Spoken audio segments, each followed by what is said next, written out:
सदन में 23 मिनट का तू तड़ाक वाला घटनाक्रम क्या रहा? नीट छात्रा मामले में सदन से सड़क तक संग्राम आखिर क्यों हुआ? बिना छपी हुई किताब पर सियासी बवाल को भी हम समझेंगे और साथ ही समझाएंगे बोकारो में क्यों फैल रही है बच्चा चोरी की अफवाह। और चलिए अब सबसे पहले समझते हैं उस बड़ी खबर को जिसने बिहार की सियासत को खूब गरमाया। सबसे पहली बात, नीट छात्रा संवेदना की मौत की। संवेदना की मौत को लेकर बवाल बढ़ता ही जा रहा है। एक और जहां विपक्षी विधायकों ने विधानसभा परिसर में जमकर नारेबाजी की, तो दूसरी ओर इपवा और आयसा की महिला कार्यकर्ताओं ने पटना की सड़कों पर प्रदर्शन किया। सबको दिन भर के लिए सस्पेंड किया गया। बाहर मार्शल को बुला के आउट कीजिए। क्या कर रहे हैं ये लोग?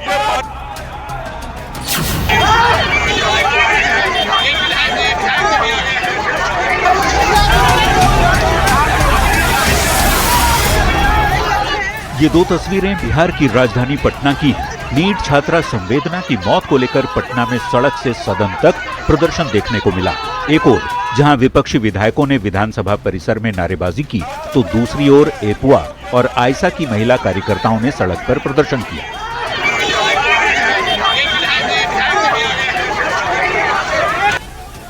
नीट छात्रा को न्याय के लिए गांधी मैदान से विधानसभा घेराव के लिए निकला जुलूस जैसे जैसे आगे बढ़ा, पटना का सियासी तापमान बढ़ने लगा। जेपी गोलंबर पर प्रदर्शनकारी महिलाओं ने बैरिकेडिंग तोड़ दी और आगे बढ़ने लगी, जिन्हें डाक बंगला चौराहे पर पुलिस ने किसी तरह रोका। इस दौरान प्रदर्शन कर रही महिला और पुलिस में नोकझोंक भी हुई। पर पुलिस ने बैरिकेडिंग करके महिलाओं को रोका है। काफी संख्या में पुलिस बल मौजूद है। स्थिति है नीट छात्रा की मौत और महिला सुरक्षा के मुद्दे पर जोरदार प्रदर्शन विधानसभा और विधान परिषद के गेट पर भी देखने को मिला। हाथ में तख्ती लेकर विपक्षी विधायकों ने नारेबाजी की और सरकार पर निशाना साधा। आप जितना भी राष्ट्रीय अंतर्राष्ट्रीय मानक है अपराध के, तो बिहार उत्तर प्रदेश के बाद गलवाही कर रहा। वहीं इस मामले को लेकर पटना एयरपोर्ट पर तेजस्वी यादव ने सरकार को घेरा। बिहार में जिस हिसाब से बेतहाशा क्राइम में वृद्धि हो रही है और सबसे ज्यादा छोटी बच्चियों के साथ गैंग, तो जन सुराज के संयोजक प्रशांत किशोर ने सरकार को बड़ी पहल करने की नसीहत दी। और वहीं से कुछ न कुछ गलत हुआ है। अब क्या हुआ है ये जांच का विषय है, जांच होने। हालांकि सरकार की ओर से लगातार दोषियों के खिलाफ कार्रवाई का दावा किया जाता रहा है। यहां तक कि सरकार ने मामले की सीबीआई जांच की अनुशंसा कर दी, फिर विरोध प्रदर्शन थमने का नाम नहीं ले रहा। सवाल है कि नीट छात्रा मामले की जांच से विपक्ष संतुष्ट क्यों नहीं है। न्यूज 18 के लिए पटना से अमित कुमार, रवि एस नारायण और धर्मेंद्र कुमार के साथ ब्यूरो रिपोर्ट। तो नीट छात्रा संवेदना की मौत मामले को लेकर खूब हंगामा सदन के अंदर और बाहर लगातार देखने को मिल रहा है। विपक्ष सरकार के जवाब से और उसके कदम से संतुष्ट नहीं है और यही सवाल भी खड़े करता है। और आइए अब खबर को समझते हैं। नीट छात्रा संवेदना की मौत के विरोध में जमकर प्रदर्शन होता है, विधान परिषद में हंगामा होता है और पटना की सड़क पर भी ये प्रदर्शन देखने को मिला। अब समझते हैं कि पटना की सड़क पर आखिर क्या क्या हुआ। आयसा और इपवा के कार्यकर्ताओं का प्रदर्शन पटना की सड़कों पर देखने को मिला। गांधी मैदान से शुरू हुआ विरोध प्रदर्शन विधानसभा घेराव के लिए ये प्रदर्शनकारी जो हैं वो आगे बढ़ते हैं, निकलते हैं। जेपी गोलंबर पर प्रदर्शनकारियों ने बैरिकेडिंग जो लगाई गई थी इन्हें रोकने के लिए उसे तोड़ दिया।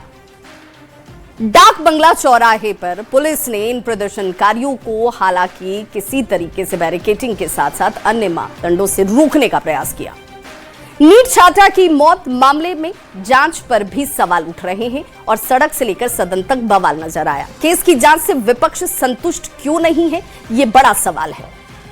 केस की जांच भी हो रही है लेकिन विपक्ष संतुष्ट नहीं है। विपक्षी नेताओं के आरोपों का आधार क्या है, ये भी सवालों के दायरे में है। संवेदना को न्याय दिलाने के नाम पर राजनीति हो रही है क्या? पटना पुलिस की जांच पर बार बार सवाल क्यों उठ रहे हैं? क्योंकि अभी तक कुछ हासिल नहीं हुआ। सीबीआई ने नीट छात्रा कांड को टेक ओवर अभी तक नहीं किया है और क्यों नहीं किया है, ये भी जहन में सवाल ही है। बिहार विधान परिषद की जहां लगातार दूसरे दिन बवाल इस विधान परिषद में देखने को मिला। सदन में अचानक से अशोक चौधरी और सुनील सिंह के बीच तू मैं शुरू हो गई। इसके बाद सभापति के निर्देश पर एक्शन में आए मार्शल ने बवाल कर रहे विपक्ष के सदस्यों को बाहर निकाल दिया। सदन के अंदर की तनातनी की गूंज सदन के बाहर भी उतनी ही सुनाई। दिखा के नहीं बोल सकते हैं। विधान परिषद के अंदर सोमवार को दिखी गर्मागर्मी मंगलवार को और भी तेज हो गई। एक समय तो ऐसी स्थिति बन गई जैसे लगा सदन राजनीतिक टकराव का अखाड़ा बन गया हो। उधर दिखा कर नहीं बोल सकते, उधर दिखा कर नहीं बोल सकते हैं। बिहार सरकार के मंत्री अशोक चौधरी और आरजेडी एमएलसी सुनील सिंह के बीच जुबानी बहस, अमर्यादित टिप्पणी और काफी तल्खी तक पहुंच गई। यहां तक कि दोनों की ओर से औकात तक की बात कही जाने लगी। पकड़ के ले जाइए, उधर दिखा के नहीं बोल सकते हैं। आरोप प्रत्यारोप का ये मामला इतना गर्म हो गया कि मार्शल आउट की नौबत आ गई। ऐसे ऐसे ऐसे करेंगे क्या? ये गुंडागर्दी हो रही है महोदय। और सभापति को मार्शल को बुलवाकर आरजेडी एमएलसी सुनील सिंह को बाहर निकलवाना पड़ा। ले जाइए।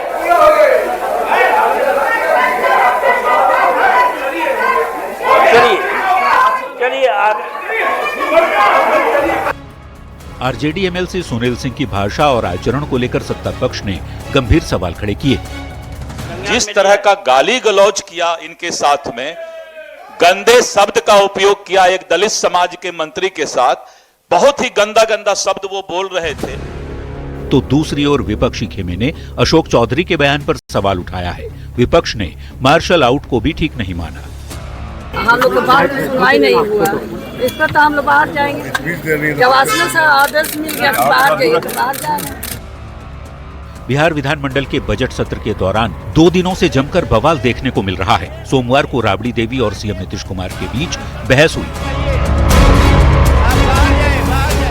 राबड़ी देवी और बीजेपी एमएलसी देवेश कुमार के बीच बहस हुई तो मंगलवार को सारी सीमाएं टूट गई।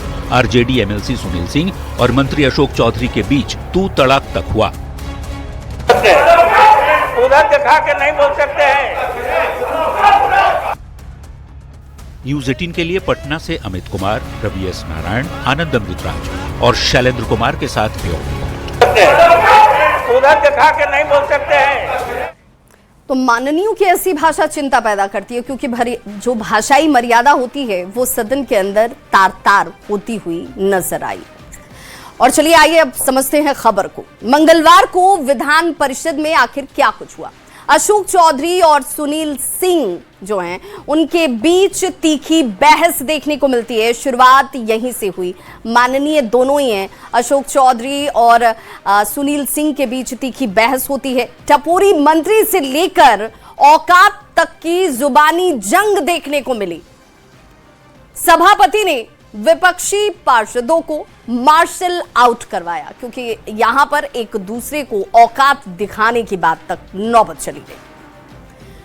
विधान परिषद में यह सब कुछ 23 मिनट तक चला। तो विधान परिषद में तू तड़ाक वाले इस 23 मिनट के पूरे घटनाक्रम को समझिए। विधान परिषद में कार्यवाही की बेल बजी, वक्त बदला। 23 मिनट का यह पूरा घटनाक्रम। विधान परिषद की कार्यवाही की शुरुआत हुई। शुरुआत तो जरूर हुई, लेकिन इसी शुरुआत के साथ वक्त दर वक्त क्या कुछ घटनाक्रम देखने को मिला वो भी हम आपको बताते हैं। अब घड़ी की सुई जो है 12:10 का इशारा कर रही थी। विधान परिषद की कार्रवाई की बेल बजती है और देर से कार्रवाई क्यों शुरू हुई, अब्दुल बारी सिद्दीकी की तरफ से कहा जाता है। किसने क्या कहा वो भी हम आपको बताएंगे।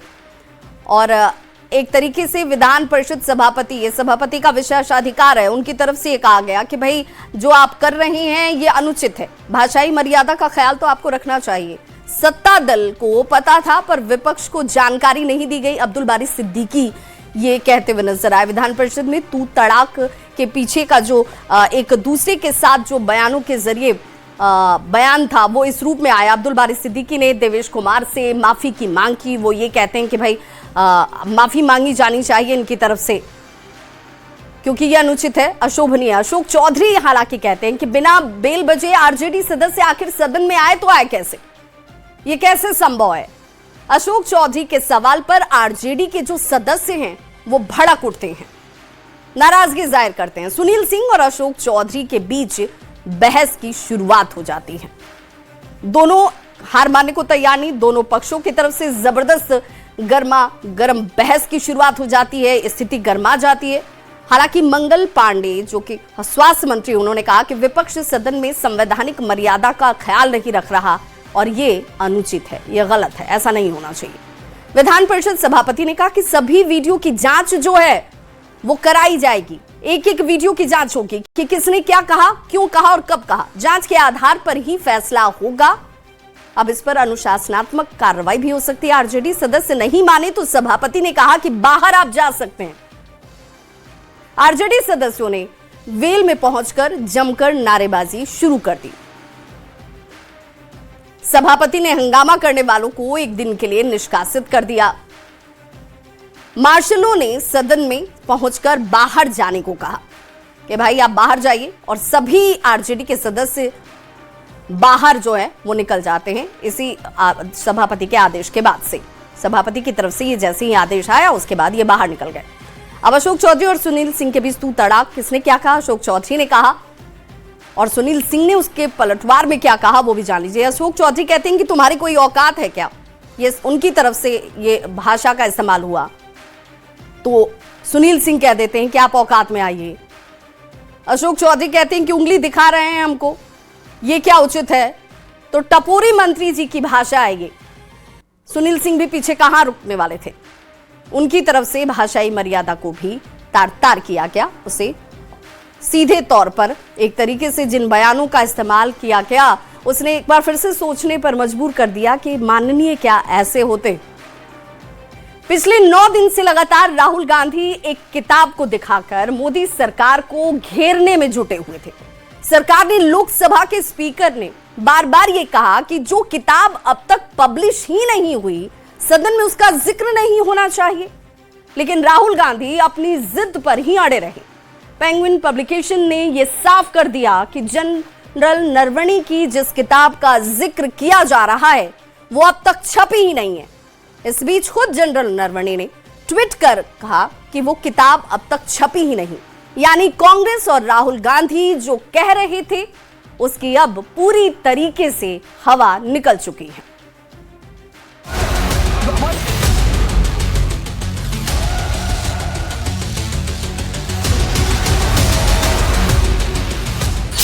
किताब अभी प्रकाशित ही नहीं हुई है। किताब की प्रिंट या डिजिटल कॉपी जारी नहीं हुई है। किताब की जो कॉपी सर्कुलेशन में है वो अवैध।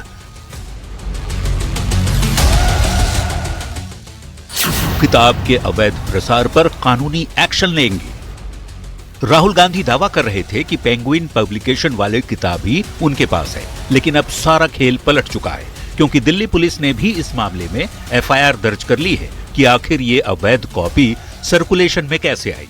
पेंगुइन ने एक स्टेटमेंट जारी किया और जो लोग इस तरह की किताबें ला रहे हैं उसके ऊपर जो है हम कार्रवाई करेंगे, एक्शन करेंगे और जो भी उनकी रेमेडीज है वो करेंगे। इस पार्लियामेंट में आप किसी भी मुद्दे को गुमराह नहीं कर सकते। लेकिन अब राहुल गांधी नए प्लान के साथ सामने आए हैं। Manoj Narawane ji, it's a tweet that says, "Hello friends, my book is available now. Just follow the link. Happy reading. Jai Hind." So the point I'm making is, either Mr. Narawane is lying, and I believe the army chief. Okay, I don't think he will lie, or Penguin is lying. Somebody needs to. Both cannot be telling the truth. पर राहुल का ये दांव भी फीका पड़ गया, क्योंकि general Naravane ने 2023 में साफ साफ लिखा है कि किताब को प्री ऑर्डर किया जा सकता है, यानी कि फिलहाल किताब उपलब्ध नहीं है। वहीं कंपनी के बयान को पूर्व आर्मी चीफ ने एक्स पर रीपोस्ट किया। उन्होंने लिखा, यह है बुक पर स्थिति। बता दें कि लोकसभा में 2 से 3 फरवरी को राहुल गांधी ने एक मैगजीन में छपे आर्टिकल को पढ़ने की कोशिश की थी। उन्होंने दावा किया था कि इसमें नरवणे की बुक के अंश हैं। स्पीकर ओम बिरला ने इसकी इजाजत नहीं दी। इसके बाद लोकसभा में हंगामा हो गया था और कार्यवाही स्थगित करनी पड़ी थी। तब से किताब चर्चा में है। Bureau report, news 18। और आइए अब बिना छपी हुई किताब पर तेज सियासत को समझते हैं। अभी संसद का बजट सत्र इस वक्त चल रहा है। संसद का ये बजट सत्र जिस पर सबकी निगाहें हैं, ये संसद का बजट सत्र इस वक्त भी चलता हुआ। दरअसल 2-3 फरवरी 2026 लोकसभा में राहुल गांधी ने मैगजीन में छपी आर्टिकल पढ़ने की कोशिश की।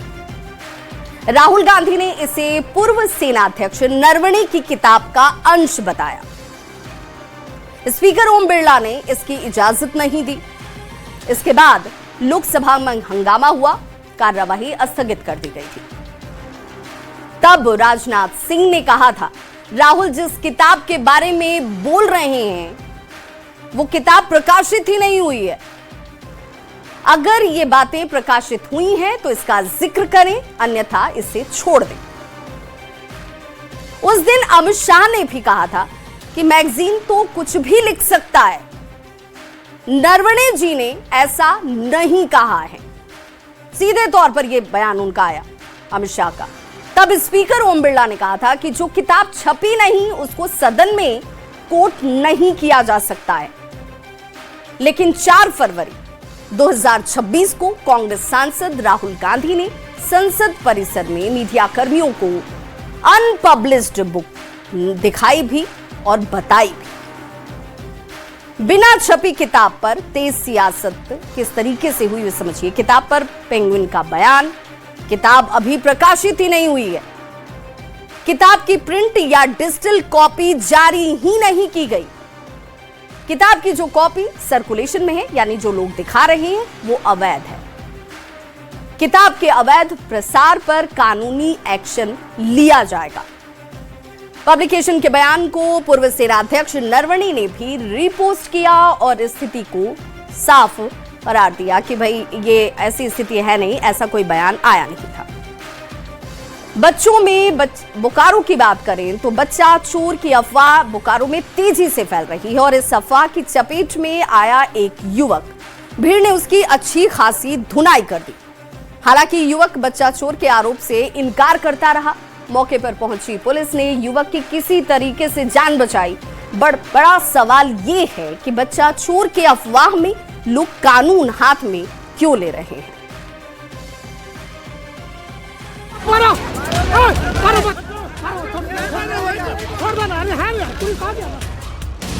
बोकारो के शहरी इलाके में बच्चा चोरी को लेकर अफवाहों का बाजार गर्म है।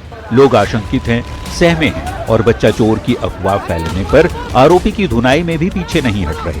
मामला बोकारो के बीएस सिटी थाना क्षेत्र के LH स्ट्रीट 4 का है, जहां बच्चा चोर के अफवाह की जद में आया नशे में धुत युवक। फिर क्या था, लोग जुट गए और आरोपी की जमकर पिटाई कर दी, सिर फोड़ दिया, जमकर धुनाई की। भीड़ के हत्थे चढ़े युवक की जान भी जा सकती थी, लेकिन मौके पर पुलिस पहुंच गई, जिससे उसकी जान बचाई जा सकी। मिली जानकारी के मुताबिक मारापारी थाना क्षेत्र के झोपड़ी कॉलोनी में बच्चा चोरी के आरोप में एक युवक को 20 से अधिक लोग खदेड़ रहे थे। भाग रहे युवक को LH स्ट्रीट 4 में भीड़ ने पकड़ लिया। इसके बाद उसकी जमकर पिटाई की, उसे गंभीर चोट भी आई। जब जांच की गई तो पास से कोई बच्चा नहीं मिला। आरोपी युवक नशे में था और धुंधीबाद बंगालीपाड़ा अपना घर बता रहा था। युवक ने किसी भी तरह से बच्चा चोरी से इनकार किया। न्यूज़ 18 के लिए बोकारो से मृत्युंजय कुमार की रिपोर्ट।